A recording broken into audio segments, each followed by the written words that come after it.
Welcome to the Outthinkers podcast. Plug into fascinating minds and breakthrough ideas that are transforming industries and the world. I'm your host, Kleiner Perkins, founder of Outthinker Network, a global think tank comprised of corporate strategists and innovators that are shaping the future of business. If this describes you, join us at outthinker.com. Now, let's dive into this week's episode.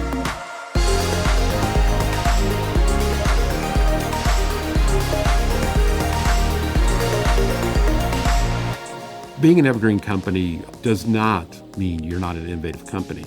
Who truly are the most innovative companies? Is it the ones that have been around for 5 or 6 years that have raised a ton of venture capital and never made $1 of profit and will literally go out of business if they don't secure a round of financing? Or is it a company that's 150 years old that was founded in the Civil War that's doing $1 billion in revenue today and has continued to introduce new innovative products every 5 or 10 years, over and over again?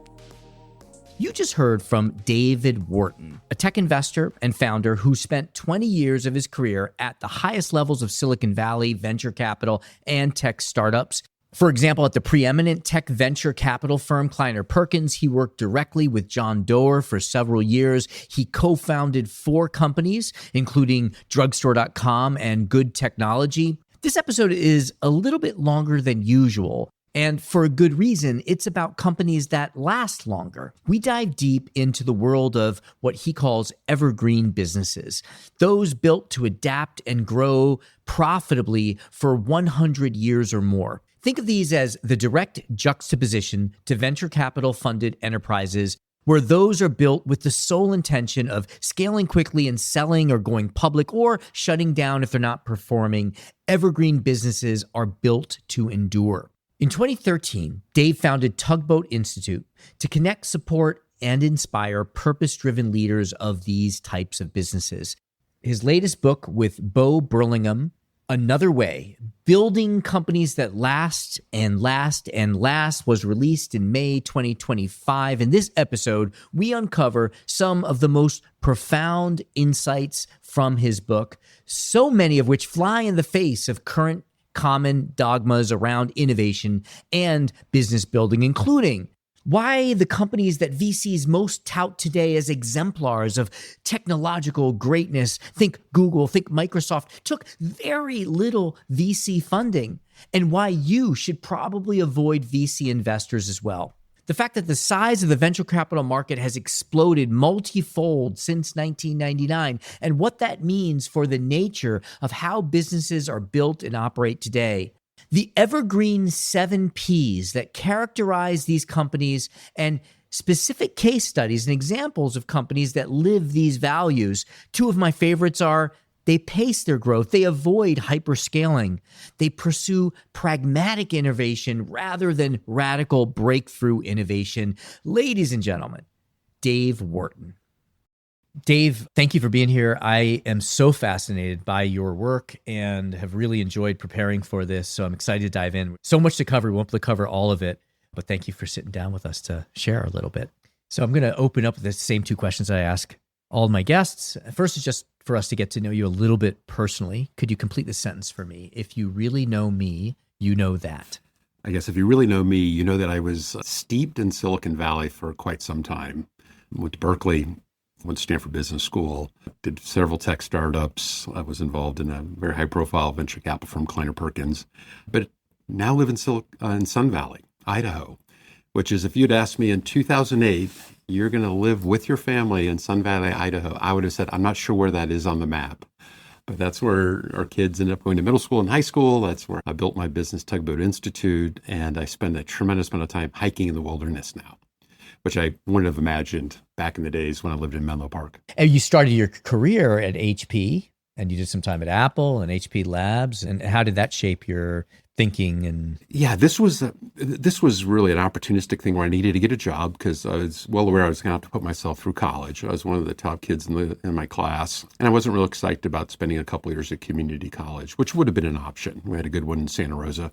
I wrote a letter looking for a janitorial job or cafeteria or gardening. I'd never imagined they'd reach out and say, look, if you're interested in engineering, we have an established program. We bring people in and you get to work in manufacturing. You get matched up with an engineering mentor. You spend a lunch with the general manager of a division. And I'm like, sign me up.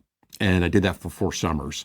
And it wasn't, I don't want to overstate it. I was doing manufacturing work. I was soldering back when you soldered printed circuit boards. I was assembling chassis. One summer I spent under a microscope assembling gold parts into network analyzers. But I got to know the employees well. I got the sense of what the HP way was about. And it really moved me. Really liked the way they treated people. And the assumption at that age is everybody treats people that way, correct? It's your first experience. But later I'd find, starting in my career at Bain & Company, which was after Berkeley, that no, there's many companies that don't view it this way at all. But it did make this indelible mark on me about this idea of really taking care of your employees. Yeah, great. Just a clarification question. Are you saying that your experience at Bain was very different, or your experiencing other companies while at Bain, you realized that other companies were different? Yeah. I love Bain. It was a San Francisco office. There was about 100 people. It was an incredible experience. It was the clients of Bain that were struggling with strategy, struggling to kind of create a competitive advantage. And often in those environments, I was really disappointed in how they generally talked about their employees and thought about them. Yeah. The clients. Yeah. Gotcha. Yeah. Yeah, no, and I can see that Bain influence, that HP influence as you came out of Kleiner Perkins and TPG and kind of where you landed. So a lot of experience in strategy. My second question for you is, what is your definition of strategy? Yeah, that's great. So I think generally strategy is a plan to achieve a long-term objective. And that objective, hopefully setting you apart from the competition. And also such that you continue adapting and changing to changes in the environment, changes in technology, change in customer expectations. It requires, and I think this is where people miss, it requires a tremendous amount of focus. And it requires tough trade-offs. And if you're not making tough trade-offs, you probably have not really gotten to the essence of a differentiated strategy. And I think that's where a lot of people fall short. And then also, it has to evolve as your resources change over time. Of course, as a very small startup, you've got a limited number of resources. Your strategy has to be influenced by the availability of those resources. But as you get to be large, as you said earlier, companies doing $1 billion in revenues has tremendous access to resources. And so it allows them to do things that the smaller firm couldn't do. So it's a dynamic thing, too. Andy Grove was a professor at the Intel CEO at Stanford Business School when I was there. And he made this very clear. I mean, strategy is an adaptive process. You can't just set strategy and come back to it 5 years later. You constantly have to be looking to see if there's major inflection points, major changes, adapt to those. And I think people struggle with this. I think it's a great question to ask because, within my membership of almost 300 CEOs, I've got one member I just love, and he just raises this over and goes, what really is strategy? And he's pushing this. He's read every strategy book he can. And he says, it's hard to really get people to clearly articulate what a effective strategy is and what it represents. And I think that's why this question you're asking is so important, because it really does have to be thought through very clearly. And it really does require focus and trade-offs and an understanding of your resources, understanding how you ultimately can differentiate yourself. Now, in terms of an evergreen company, which I'm sure we'll talk about more, you're thinking about a 100-year time horizon. That also impacts your strategy. If your owners have a very short-term orientation, there's only certain things you can do. For example, if you have to perform against a quarterly target versus a firm where the owners, let's say a small group of family members of a family-owned business, say, look, you can take 12 years to develop this product because if you do this successfully, you will change the world. And we have one of those in our membership. They actually did a very important component of the stop-start batteries that sit in every single car today. And it took them over a decade to dial in that technology. And now without that technology, you couldn't have that type of battery. Wow. So yeah, it's fascinating. I guess if strategy is something that changes over time, that you adapt, that makes sense. Because when I think of like Microsoft or Apple or Google or Amazon, these kind of big behemoths, they took a long time to get to. I think, Apple took 30 years before it really hit its scale point. And yet, in the VC world today, a lot of it's about blitz scaling and, getting early funding. And so just like unpack that for you. It's like, how much VC capital did, these big Microsoft, Apple raise to get to where they are? And do you mind if I just step back just a step further on context setting on this? So one of the things that people aren't really aware of is that if you look at the first 40 or so years of venture capital, up until, let's say, 1999, early 2000, the total amount of venture capital that was raised and deployed was actually $25 billion. a little less than $25 billion. In the last 8 years, the venture capital industry, every single year, raised over $250 billion. What? 10x every single year for 10 years. So we're seeing something has changed so fundamentally that what is happening in venture capital pre and post the dot-com boom is like two completely different worlds, two completely different playbooks. At Kleiner Perkins, even in the days when we were working very closely with Amazon and Google in its earliest days, I think Amazon had 50 employees and Google had less than 20, we talked about reasonable financings, like be careful, don't raise too much money. Constraints actually drive creativity. There was more money available out there. We didn't really think we needed it. You wouldn't even have those conversations today. I mean, if you're at the same stage of Google, you'd raise $400 million, not $25 million. And so that brings me to this thing that you're leading into, which is, do you know how much money Microsoft raised venture capital before it went public? No guess. $1 million. It's $1 million. Wow. Before that, until public. Right. Because they were already total funding until public. They were already profitable. And Bill Gates wanted to work with Dave Marquardt. Wanted him, and Dave said that, the way I work with people is I have to be an investor. So he basically sold, I think, 10% of Microsoft for $1 million to get Dave Marquardt on the board.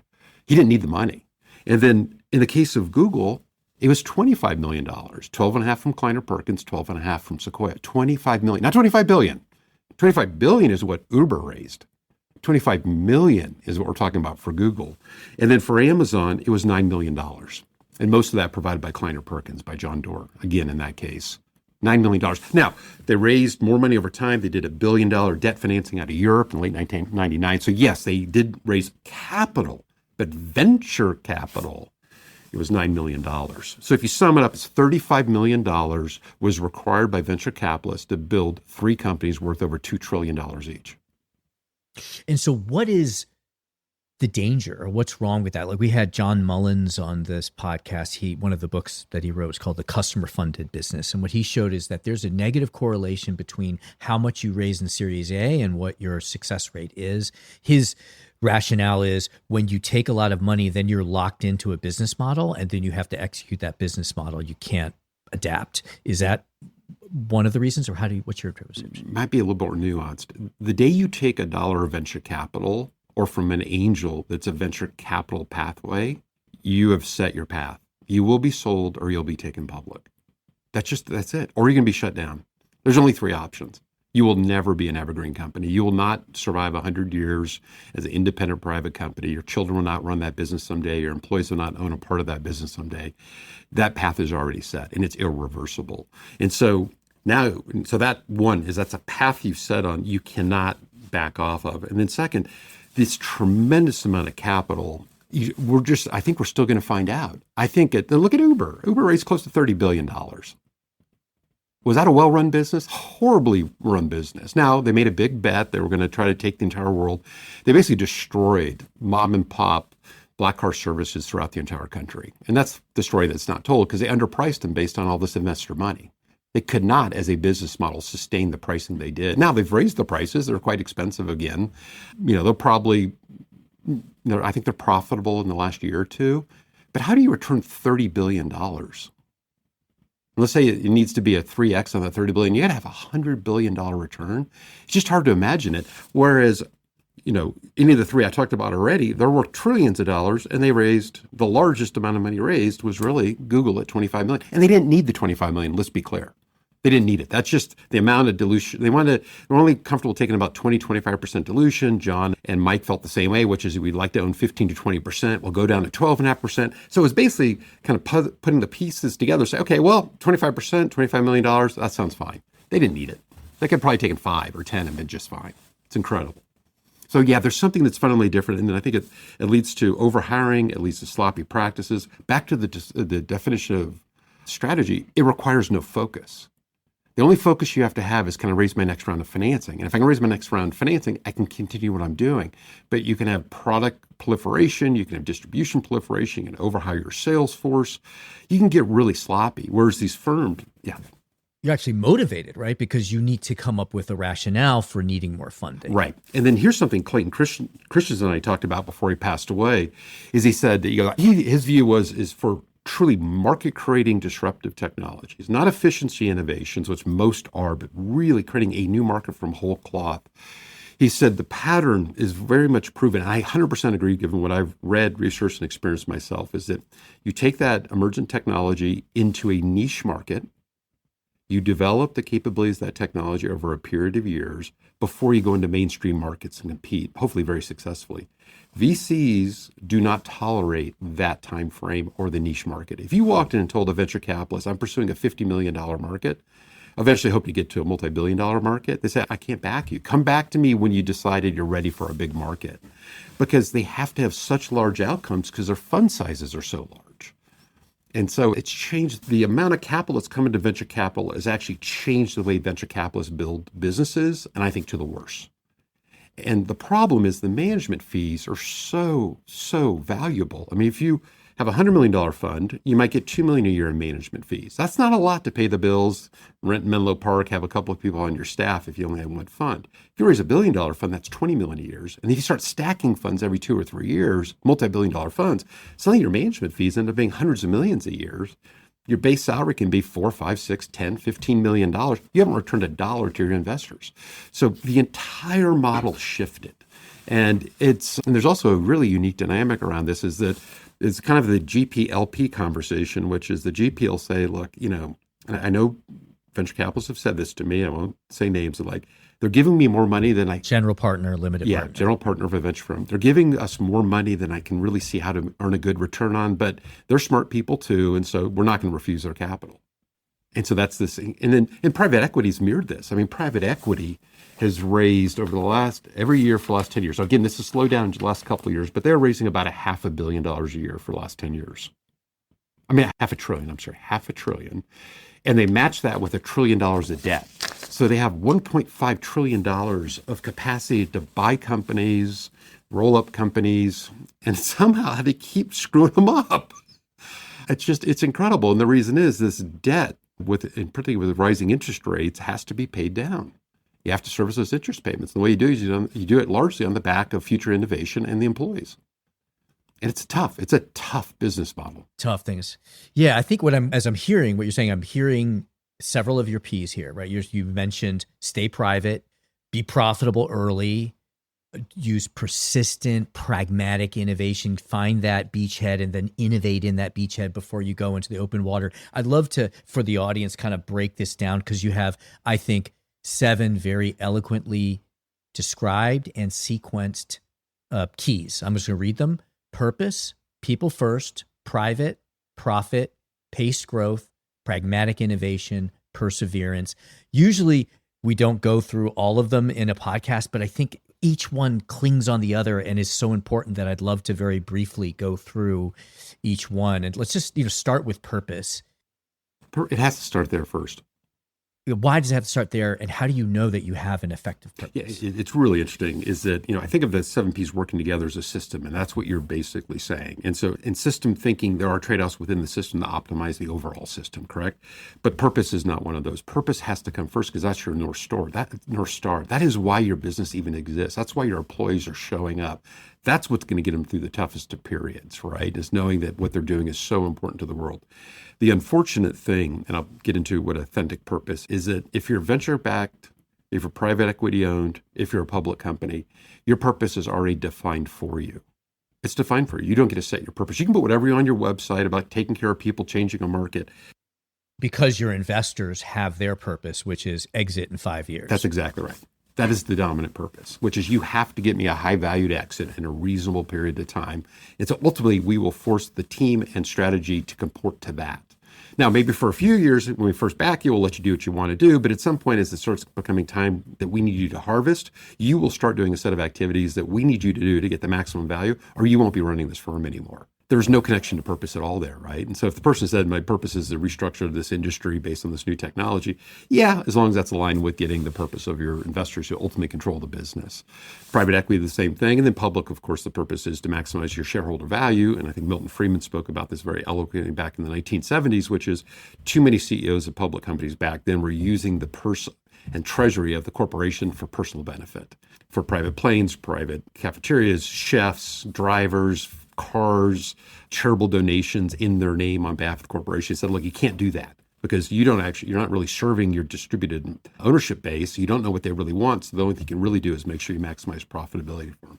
So those purposes are all set. A private company owned by people with good values can set whatever purpose they want. They can set their North Star because they own the business. And if they want the business to be around for 300 years, they want it to have such X impact in a certain market, they want to treat people a certain way, they can do those things. And, the biggest foundation-owned companies out of Europe are an example of this, whether it be IKEA, right? Or it be Lego, or it be Rolex. Why are those companies so special? Well, because they're privately owned by a foundation. And we see the same thing in America with family-owned businesses, employee-owned businesses. Patagonia, a good example. Meyer, Edward Jones, White Castle, Wegmans. Wow, I didn't realize. Tanner. Yes. Oh, yeah. Mars. And so the amazing thing is ownership actually matters, and we don't talk about it in business schools. We simply say, look, if you're going to build a company, go raise some capital. And it's like, no, that's not actually the right answer. The best answer, if the purpose you have in mind is building a sustaining company as an independent entity that serves a higher calling than just making your investors money, is not to raise that outside capital. It is to do, as you said, think about these 7 Ps. Set that purpose, be committed to persevering, keep low debt levels, make sure the team has a strong culture, an adaptive culture, treat your people really well, because that's where all the magic happens ultimately over long periods of time. Stay private, protect that private, but also take advantage of all the governance structures you might see in the best run companies, but do them in a private context. Get profitable early, stay profitable, build a strong balance sheet over time, continue to pace your growth, because the thing that actually absorbs most cash in businesses is growing too fast. And that's what the hyper-growth model does. But if you're willing to grow 15% a year for the next 30 years, your company will be 66 times larger in 30 years. If you grow at 20%, it'll be 250 times larger. So growth rates, which venture capitalists, and including myself, admitted, I would have laughed at somebody saying, I'm going to grow this business at 20% a year forever. I'd be like, okay, well, I'm not writing a check for you.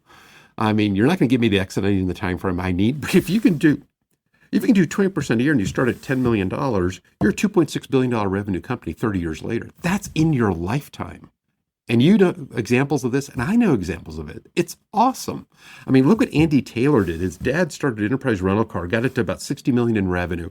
Andy started, CEO, was in a leadership role before the $60 million, but he took it over at 60. He grew it to $25 billion over 30 years. No outside capital at all, zero. Warren Buffett would have bought his company any day of the week if he was given the opportunity. I think Warren showed up many times on the doorstep. They're actually friends. And he just said, Warren, we're not selling the company.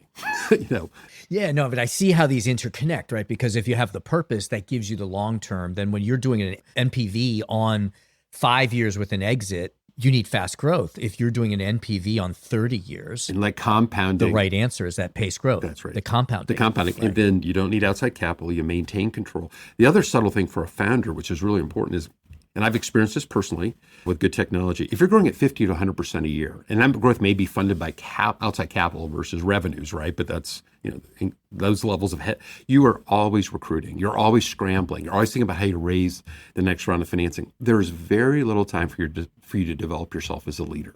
At 20% a year, you have a lot of time to develop yourself as a leader, to develop your management team, to make mistakes, to figure out I really am getting a sense for what a good exec looks like versus not such a good exec. You give yourself breathing room. VCs will not give you that breathing room. What they'll want to see is either you're figuring it out really fast, you're listening to our direct instruction on this, or a coach we put in place to help you, or you just have to admit it. You can't do this, and let's put an experienced CEO in here and get out of the way. We'll make you chairman. So how do you coach? Because you coach these 300 evergreen companies, one of them even 300 years old. How do you coach someone to know if the pace of growth that we're pursuing is healthy? Because there's that pull, right? If I could get 30% to 15% this year, So I think of 3 things. I think of money, I think of management, and I think of culture. And if you're growing such that you're on a thin line as far as your cash, you're growing too fast. at least in the current design of your business model and how you manage your cash cycle. And I'd say pull some levers. Look at your cash cycle, look at your pricing strategy, try to generate more cash. And it may even cause you to switch business models to find what it is actually more cash generative and less capital intensive. Second is your management team. Are they able to absorb the growth rate in which you're going? Not the existing leadership team and the next bench below them. Because if you're outstripping them, then things really start to break from a quality standpoint. Because either then you're replacing management or they are not yet ready to deliver. And you will. I mean, the truth is you will replace management. Maybe not all of the 7 direct reports you have when you're doing 10 million in revenue, but you'll probably by 100, you'll have most of those replaced. And I learned this from John Morgridge at Cisco, and I thought it was very powerful. And celebrate the contributions of the original 7 for the rest of your life leading that company, because they made an incredibly important contribution. They handed the baton successfully to somebody who could handle the larger scale. I mean, it's all just part of growing up. I mean, it's not something you should be afraid of, right? And then the third is culture. Is the team starting to shake, or the behaviors no longer consistent with the norms that you had seen in the past? And that happens too. So you got to think about money, management, and culture. And if those are largely staying in balance and maybe a little tension here and there, then your growth rates are probably fine. Different firms have different views on this. Some are like, look, we've dialed this in. I know a particular very well-respected professional services firm says we think we can add about 8% to headcount every year, which leads to about 8% growth in revenue. Too fast, faster than that, it's too fast. Too slow, there's not enough opportunity for the team. We've had others that say, look, no, we actually grow because of our industry 25% a couple years in a row. Then we'll actually slow way down to like 5% to absorb the growth. Fix our IT systems, retrain the new management teams. And so it's not this, none of them have kind of a smooth up into the right curve, for sure, the one that's idealized by the public markets. But there's different ways to kind of grow to kind of make sure you stay in this bounded range where you're not breaking things on a permanent basis. Right. That makes sense. So, I mean, you're also leading a lot with people, this people first concept. I want to believe it. I believe my mission in life is people loving what they do. We had Stephen Meyer here from Columbia. He said, people are your new customer. I believe it, but convince me that people first is an important principle. I'm so steeped in this now that it's almost hard to remember when I wasn't, to be honest with you. And I wasn't, very frankly, even though the seeds have been planted in me by Dave and Bill at Hewlett Packard and their culture, got very much about, do we have a great business model? Can we raise enough capital? Do we have good product market fit? All that. That's all when you're thinking in things in short time horizons. If you're thinking of things in 20, 30, 40, 50, 100 years, it has to be about the people, because the firm's going to have to adapt, and it's going to have to change, and it's going to have to innovate, and it's going to have to grow into new territories, and going to have to introduce new products and product lines over time. It's going to have to try new processes and systems and adopt new types of technology like AI today. That's all about people. And so if your people feel empowered, supported, well compensated, they're more creative. They're more willing to take risk. If it's an environment where it's like, hey, you make a mistake, boy, you can really pay for it, then people pull back. And if that happens, you're dead over long periods of time. You might get sold, you might get out, but the way you're going to be a strong, thriving company 100 years from now is because it will be that deep, meaningful purpose and very much tied to taking care of your people. And the people will then solve the problems. They'll handle the supplier issues, the customer issues. They'll deal with the adopting new technology, the systems, processes, whatnot. So I'm so steep in this now that I almost can't imagine why every company wouldn't want to be people first. Because a guy named Jack Stack said this to me. I thought it was very wise. He said, if you can walk into the back of a factory, he's a manufacturing guy, unescorted, and just pass from the back to the front, you'll know everything you need to know. You can feel it in the people working there. And unescorted, very importantly, because if you go on a formalized tour, they've prepped the whole thing. They tell people what stations they're going to stop at, what they want you to say. And I feel that, I'm sure you do too. You probably walk into restaurants, retail environments, manufacturing yourself, and you just feel it. You feel the joy and Northgate Markets, which is a Hispanic market chain down in Los Angeles. It's an Evergreen company. I've never felt the warmth.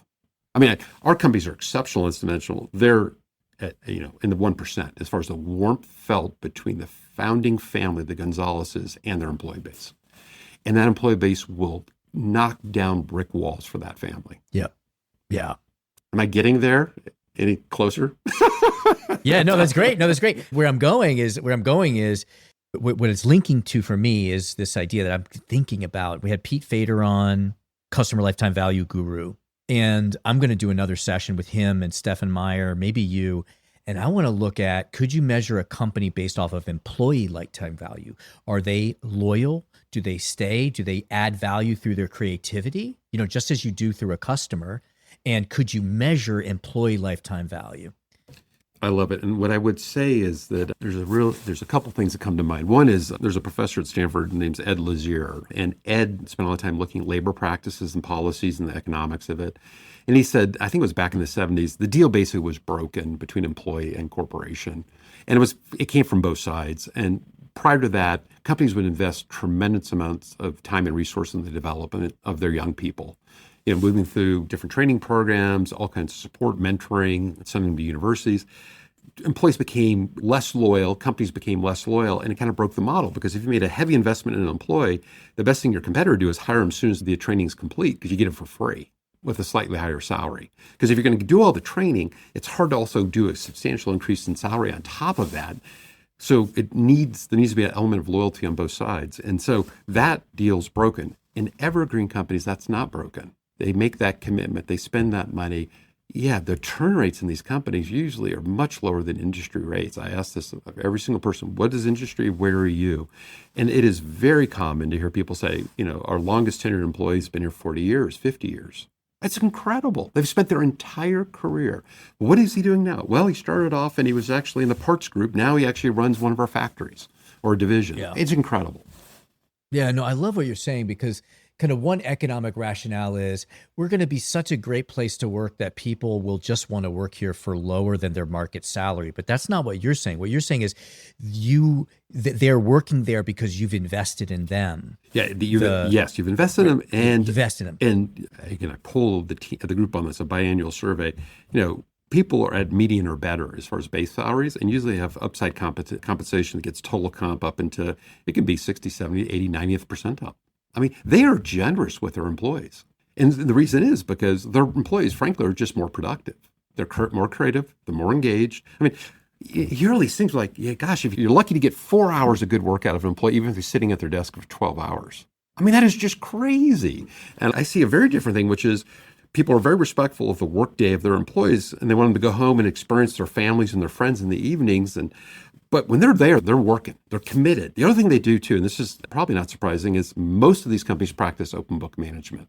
Pioneered, I think, the real great advocate of this has been Jack Stack, the gentleman I said earlier, wrote a book called The Great Game of Business.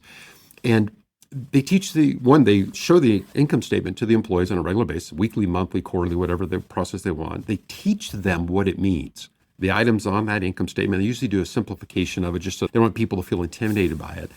But in doing that, they're empowering the employees to see where the leverage is to help make a more profitable, cash-generative business, because they know that money gets reinvested back in the business, and it gets shared in profit sharing. Could you imagine venture capital-backed firms doing open book management with their employees when they're running towards a brick wall and they're going to run out of cash in 5 months? They would never do it. I wouldn't, when I was running good, I wouldn't even consider it, because I think it would have scared everybody. But that's the model, which is we're going to run this thing, we're going to get that next round of financing. If we don't get it, we're dead, because we're burning so much cash. So we'll do everything in our power to raise that next round, making all kinds of commitments to try to get that done. In these environments, because the companies are so stable and they have low levels of debt and they're profitable, you're bringing the entire team, and it's a very people-first thing to do, is we're bringing you into the mindset of an owner and of an entrepreneur. And you can decide at what level you want to participate. If you want to work 9 to 5 and give us a solid day's work, we love you for that. If you want to be more entrepreneurial, if you want to take leadership, put in the extra hours, and we'll help train and develop you to do that. It's powerful stuff. Yes. Yeah, it is. And it fits also with that long-term perspective of taking a long-term view on employees. So I think we've covered all of the 7, but there's one that I just want to double click on: pragmatic innovation, right? Innovation with purpose, focusing on practical incremental improvements that align with your mission. Talk to us about that, because the goal of many entrepreneurs is to disrupt the industry. And many of the companies that you have studied and been with, they've disrupted the industry, but they've done it through pragmatic innovation. Why pragmatic innovation? Yeah, these companies do not have the benefit or desire to raise outside capital. So they have to do this from their own fuel. And you would think this is a negative. I will argue this is a tremendous positive. And I think Ed Catmull, who wrote the book Creativity Inc., says this so well, and others do too, is constraints drive creativity. And so if you're thinking about how you want to solve a problem in a marketplace as an entrepreneur, and you say, oh, I can do the venture path, and if I'm lucky, I'll raise $100, $200 million, you can be sloppy about a lot of things. If that same entrepreneur says, I never want to raise outside capital, I want to serve that need in that marketplace. So what I have to do is I have to find a way to design a business model that's cash generative earlier.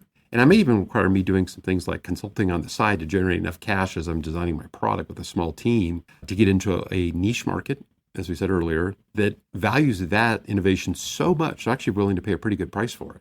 And then that starts generating cash for you, and you start building on that cash generative to start very carefully resourcing your team. And you'll see in this latter scenario, for example, in the venture context I used to live in, the goal was to hire a senior executive team very quickly under the founder. 5, 6, 7 people might do that in an 18-month period, because then they had to kind of build out the teams underneath them to actually deploy all that capital to secure market leadership. Right? That was the game. In this model, the Evergreen model, you might hire one senior person besides yourself. And then a year later, a second. And you have to be very disciplined about, and this is back to trade-offs and focus and strategy.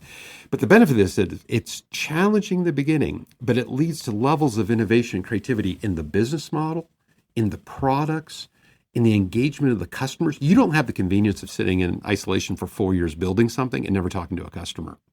You better talk to the customer. So, and then, there's, under pragmatic innovation, you have this idea of Kaizen that came out of the Japanese kind of model, which I think was really based on Deming, and that's continuous improvement at all levels of the organization, because anybody can help save $1. That dollar drops to the bottom line of an evergreen company. It can be shared as profits or redeployed or reinvested. You've got breakthrough innovations, invention that can be done in evergreen companies, as we discussed earlier, using kind of the Clayton Christensen model, which was the one that everybody did so successfully in Silicon Valley before all this money showed up, which is kind of what we talked about before. Small technical team, living on ramen, building a minimum viable product into a niche market where it more than satisfies those initial customers, matures that technology, its capabilities, then goes after mainstream markets very successfully and does it over a multi-decade period. So being an evergreen company does not mean you're not an innovative company. Some would argue, and a gentleman named Spencer Burke at Olin Business School said this to me. He said, you got to think about this a little bit differently, Dave, given you came to Silicon Valley. Who truly are the most innovative companies?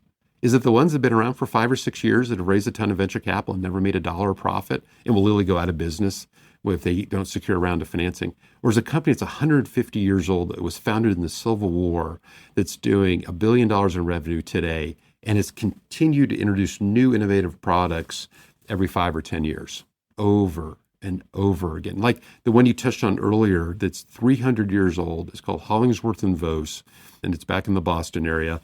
One of its early customers was Ben Franklin 300 years ago. He bought their paper products to use in his printing presses to actually do his newsletter.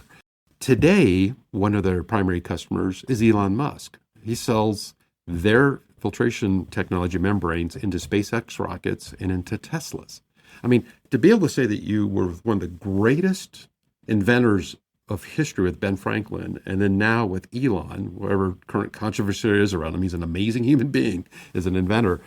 And what they've had to do is over 300 years, they've had to do hundreds of S-curves. If you think about product life cycles as S-curves, and a lot of those didn't work.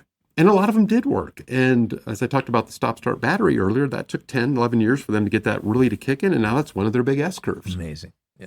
That's an innovative company as opposed to an innovative product. Yeah, I mean, you could argue, I'm being crude here, but what has that founder done in Silicon Valley? He's raised a couple $100 million. He's raised a couple $100 million. He's a good salesman, or she's a good salesman. That's a sales role, is raising capital.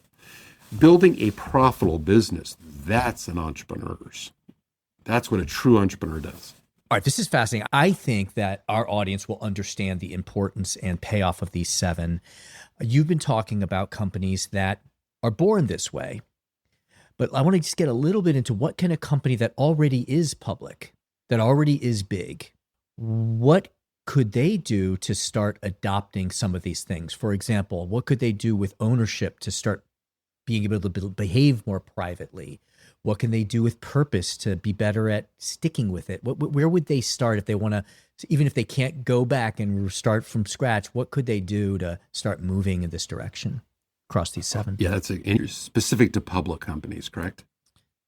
Yeah, I think we could stick particularly with public companies. Yeah, so I'm going to share a little nuance of the public markets most people are not aware of. But there's a group of public companies, and I'll speak to them first because this is easy for them. For the rest, it's much more difficult, in my opinion, and I could be wrong. I have a lot to learn about public companies still. Publicly listed family controlled, PLFC, is a class of public company, and there's several hundred in this, where a family still owns a majority of control and ownership of these companies that are public. This is ones like Estee Lauder and Constellation Beverages and Brown-Forman. So they operate in the public markets, they have access to public market capital, but they have a backbone of family ownership that provides a tremendous level of long-term continuity and stability, so they don't have to be as reactionary as if they had a highly distributed ownership base.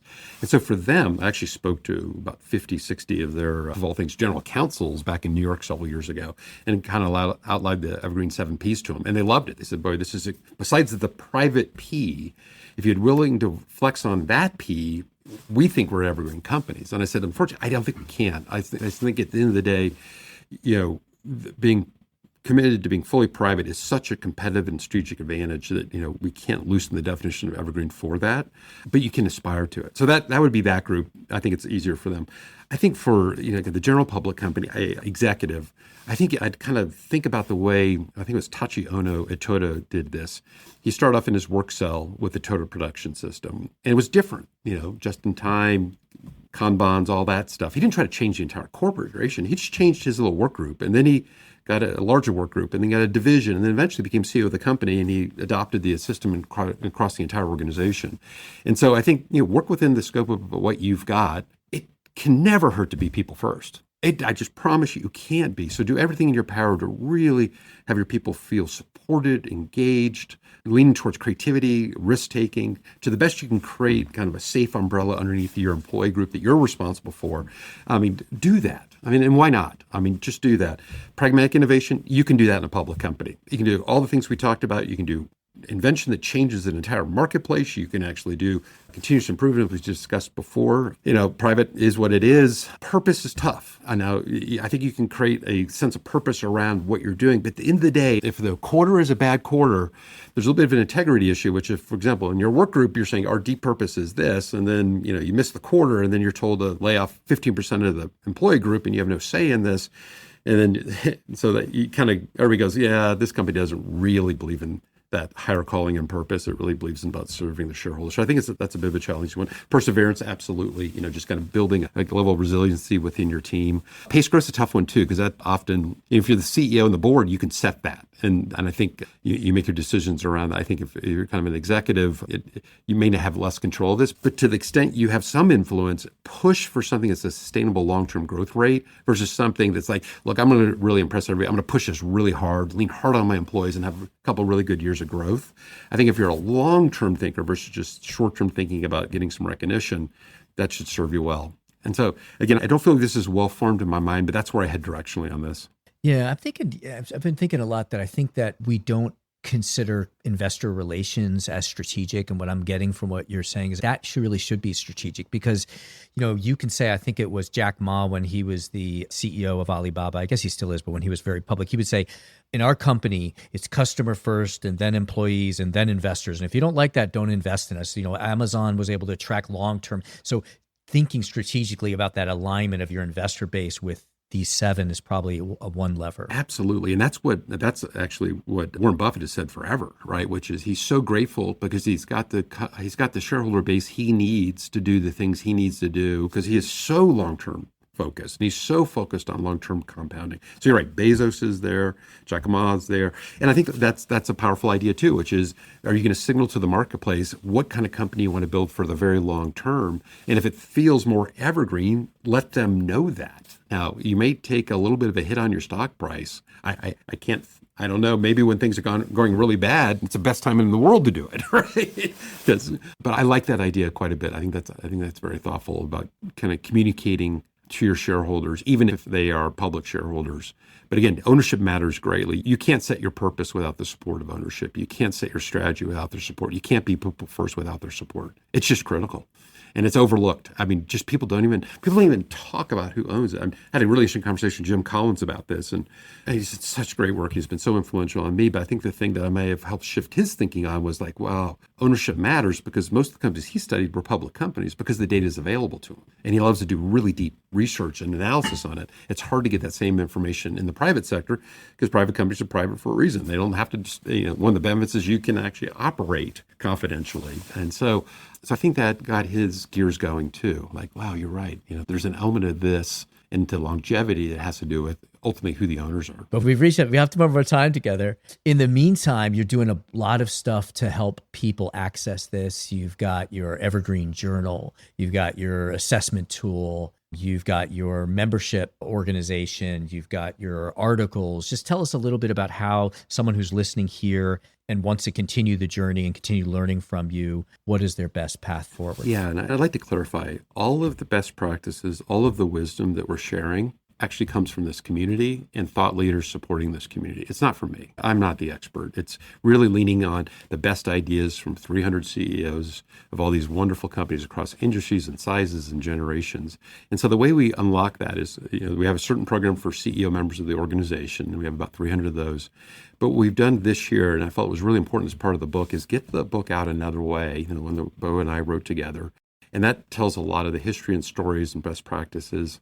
We also have made the Evergreen Journal a subscription product where you can get the free version, which is fine, and you get a weekly newsletter. If you have the paid version, it's just, I think it's right now $99 a year.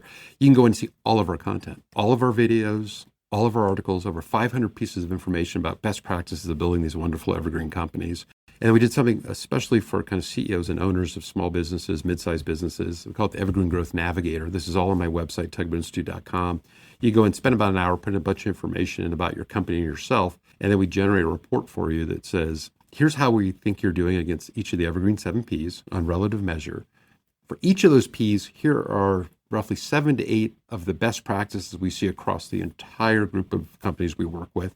So think about those practices. And then based on what you gave us, we give you 5 specific customized opportunities we think would do the most to advance your company as an Evergreen type company.